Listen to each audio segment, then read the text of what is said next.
ప్రవక్త అయ్యూబ్ అలైహిస్సలాం వారు కొన్ని సంవత్సరాలు కఠినమైనటువంటి వ్యాధికి గురయ్యారు. మరి అల్లాహ్ సుబ్హానహు వ తఆలా ఖురాన్ గ్రంథంలో ఏమంటున్నారు? సూరా అల్ అంబియా 83వ ఆయతులో అల్లాహ్ తాలా ఏమంటున్నాడు? వ అయ్యూబ ఇద్ నాదా రబ్బహు అన్నీ మస్సని యదుర్రు వ అంత అర్హముర్ రాహిమీన్. అయ్యూబు యొక్క పరిస్థితిని కూడా కాస్త జ్ఞాపకం చేసుకోండి.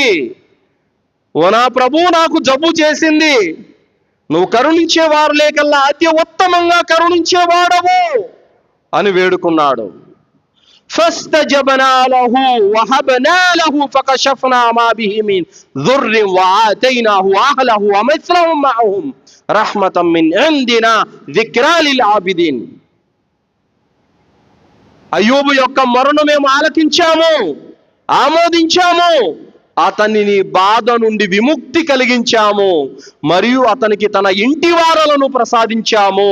నికార్సైన విశ్వాసులను మేము ఇలాగే అనుగ్రహిస్తామని అల్లాహ్ అంటున్నాడు. ప్రవక్త అయ్యూబ్ అలైహిస్సలాం కొన్ని సంవత్సరాలు భయంకరమైనటువంటి వ్యాధికి గురయ్యారు. ఆయన ఏ తాయితు కట్టుకోలేదు, ఏ దారం కట్టుకోలేదు, ఏ దర్గా వద్దకు వెళ్ళి తిరగలేదు, ఎక్కడ అంతరాలు తంత్రాలు వేయించుకోలేదు.